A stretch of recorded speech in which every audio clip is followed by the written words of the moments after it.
Hello my dear friends, आज की class में हम डिस्कस करेंगे comparison between water tube and fire tube boilers.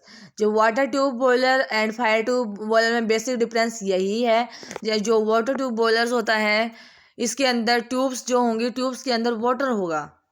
And fire tube boiler, tubes के अंदर फायर होगी या हॉट गैसेज होंगी, स्टीम होगी, यानी कि वाटर इसके बाहर होगा।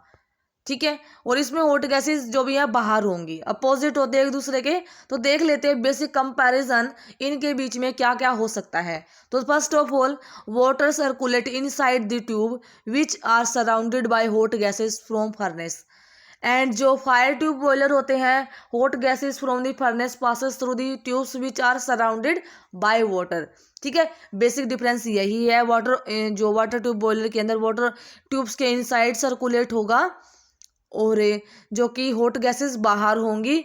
और फायर ट्यूब बॉयलर में आग या हॉट गैसेस होंगी, ये फर्नेस के से जो भी आएंगी वो ट्यूब्स के अंदर होंगी और बाहर होगा वाटर, यानी कि ट्यूब्स के बाहर होगा वाटर। देन जो rate of steam generation is high. जो वाटर ट्यूब बॉयलर होते हैं, क्योंकि ट्यूब्स के अंदर वाटर प्रेजेंट होता है, तो इसके अंदर जो स्टीम जनरेशन होता है, बाहर स्टीम होगी, उसका जनरेशन हाई होता है। जैसे कि एज कम्पेयर टू अगर देखा जाए तो स्टीम जनरेशन जो कि फायर ट्यूब बॉयलर्स में होता है, 9 टन पर हावर्स में इतना जनरेशन होता है स्टीम का। बट देखो, 450 टन पर आवर, इतना टन, यानी कि 450 टन एक घंटे में स्टीम जनरेट होगी, जबकि फायर ट्यूब बॉयलर में 9 टन स्टीम जनरेट होगी एक आवर में। Then it generate steam at a higher pressure up to 165 bar. इसका प्रेशर भी हाई होता है। वाटर ट्यूब बॉयलर जो कि प्रेशर भी हाई होता है, जैसे कि हाई प्रेशर पे स्टीम जनरेट हो सकती है जिसपे कि 160 बार। एंड ये स्टीम जो कि मैक्सिमम टेम्परेचर टू 24.5 बार तक ही जनरेट कर सकता है। देन जो floor area required for generation of steam is less, यानी कि जो वाटर ट्यूब बॉयलर होते हैं उसके लिए जो एरिया रिक्वायर्ड होता है स्टीम जनरेशन के लिए, वो भी लेस होता है। जैसे कि 5 मीटर स्क्वेयर पर टन पर आवर ऑफ स्टीम जनरेशन, यानी कि 5 मीटर स्क्वेयर एरिया चाहिए 1 टन स्टीम जनरेट करने के लिए एक आवर में। लेकिन जो फायर ट्यूब बॉयलर्स होते हैं उसमें क्या, फ्लोर एरिया जो कि स्टीम जनरेशन के लिए रिक्वायर्ड होता है वो ज़्यादा होता है as compare to water tube. जैसे इसमें चाहिए 8 मीटर स्क्वेयर, इसमें चाहिए 5 मीटर स्क्वेयर। ठीक है। तो देखो, जो फायर ट्यूब बॉयलर्स होते हैं उसमें 8 मीटर स्क्वेयर पर टन पर hour of the steam generation. And overall efficiency देखा जाए तो जो वाटर ट्यूब बॉयलर की 90% होती हैं, इसकी 70% होती है फायर ट्यूब बॉयलर की ओवरऑल एफिशिएंसी।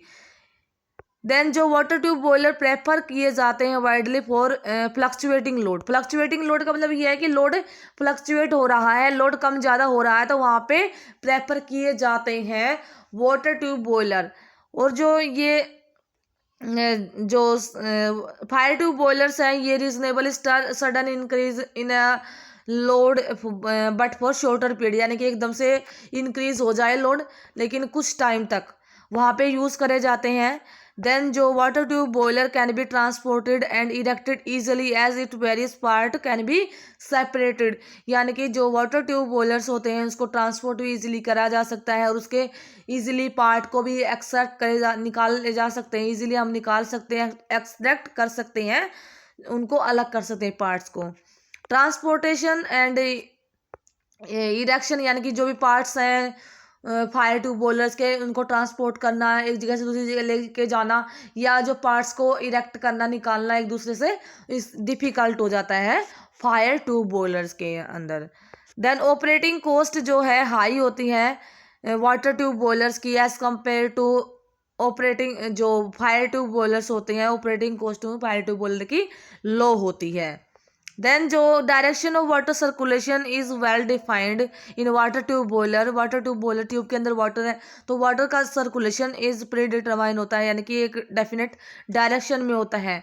और जो वाटर ट्यूब, जो फायर ट्यूब बॉयलर्स होते हैं, water does not circulate in a definite direction, इसमें वाटर एक डेफिनेट डायरेक्शन में सर्कुलेट नहीं होता है।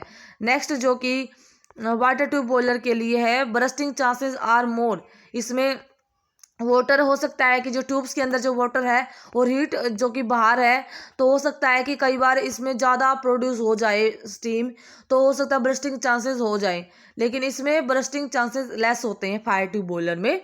Then bursting does not produce any destruction of the whole boiler. इसमें अगर बर्स्टिंग हो गई जो वाटर ट्यूब बॉयलर्स के अंदर, अगर इसके अंदर वो फट भी जाती है ट्यूब, तो क्या हो जाएगा, कंप्लीट पूरा बॉयलर खराब नहीं होगा, पूरा बॉयलर डिस्ट्रक्ट नहीं होगा। लेकिन जो फायर ट्यूब बॉयलर है, इसमें ज़्यादा रिस्क होते हैं डैमेज होना प्रॉपर्टी का, यानी कि जो भी हमारे पास में अवेलेबल है, अगर एक बार ट्यूब जो कि ब्रस्ट हो गई तो हो सकता है कि डैमेज पूरे सिस्टम को कर दे। देन ये यूज्ड होते हैं लार्ज पावर प्लांट्स के लिए वाटर ट्यूब बॉयलर, और जो फायर ट्यूब बॉयलर यूज्ड होते हैं स्मॉल प्लांट के लिए, यानी कि लार्ज प्लांट के लिए सूटेबल नहीं होते हैं। जो वाटर ट्यूब बॉयलर रिक्वायर करते हैं more skill for efficient and economical working, यानी कि एफिशिएंट एंड इकोनॉमिकल वर्किंग के लिए स्किल की रिक्वायरमेंट होती है वाटर ट्यूब बॉयलर में, जबकि less skill is required for efficient and economic working in fire tube boiler. Then जो water tube boiler generally externally fired होते हैं, बाहर एक्सटर्नली फायर्ड बॉयलर होते हैं, यानी कि जो बॉयलर है बॉयलर की शेल के बाहर में आग लगाते हैं, यानी कि जो बर्निंग ऑफ फ्यूल होता है वो एक्सटर्नल होता है। बट जो होता है जो फायर ट्यूब बॉयलर होते हैं जनरली इंटरनली फायर्ड बॉयलर होते हैं। तो ये था कुछ comparison between water tube and fire tube boiler. I think आपको क्लैरिटी मिल गई है। अगर वीडियो अच्छी लगी है तो हमारे चैनल पे लाइक सब्सक्राइब एंड शेयर कर सकते हो आप। और नेक्स्ट मिलते हैं नेक्स्ट वीडियो में। Thank you, have a nice day.